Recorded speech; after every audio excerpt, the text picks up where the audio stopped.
Bien, tu fais, visiter les Kamalobana et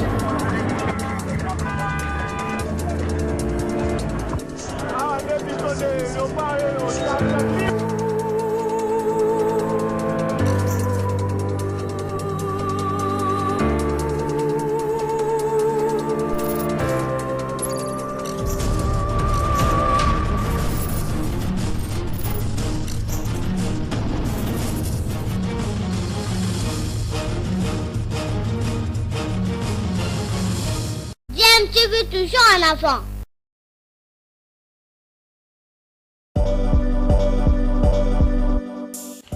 Vous êtes sur DMTV, bonjour ou bonsoir, tout dépend de l'heure à laquelle vous nous suivez. Tout plaisir est pour nous de vous retrouver, mais surtout de savoir que vous êtes nombreux en train de suivre votre chaîne YouTube DMTV. DMTV qui vous propose l'actualité, vous propose également des analyses et des réflexions sur des sujets d'actualité, sur des faits sociaux, tout simplement sur des réalités que nous observons ici chez nous en République démocratique du Congo.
Tout à fait, ma première mission. En fait, ça fait une semaine que je suis en poste comme administratrice à l'UIF. Alors, effectivement, ma première mission, je la fais ici pour aller voir, constater comment se préparent les Jeux de la francophonie.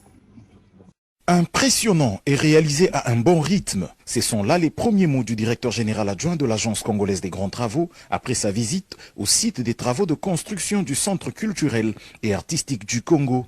Bâti sur une surface de 37 000 m², le Centre culturel et artistique du Congo est une méga infrastructure moderne qui sort des terres sur l'espace situé en face du Palais du Peuple à Kinshasa, dans la commune de Kasavubu. Il sera le plus grand centre culturel de toute l'Afrique centrale. Tous les grosses œuvres sont complètement réalisées, ce qui porte le taux d'exécution de ce projet à 80%. Le complexe culturel et artistique comprend un grand amphithéâtre de production avec une capacité totale de 3000 places assises reparties en 2 salles distinctes, des bâtiments connexes, le bâtiment administratif ainsi que les auditoires de l'Institut national des arts, INA en sigle, et les lieux d'hébergement des professeurs. Pour un coût avoisinant les 80 millions de dollars américains, financés par le gouvernement de la République populaire de Chine, les travaux lancés par le président de la République, Félix-Antoine Tshisekedi Tshilombo en 2019, se poursuivent normalement selon le calendrier publié par l'entreprise. L'inauguration est prévue pour le 27 décembre 2023 et après un mois d'observation, le transfert de la technologie et de l'ensemble de l'ouvrage à la RDC clé en main est prévu pour le 27 janvier 2024.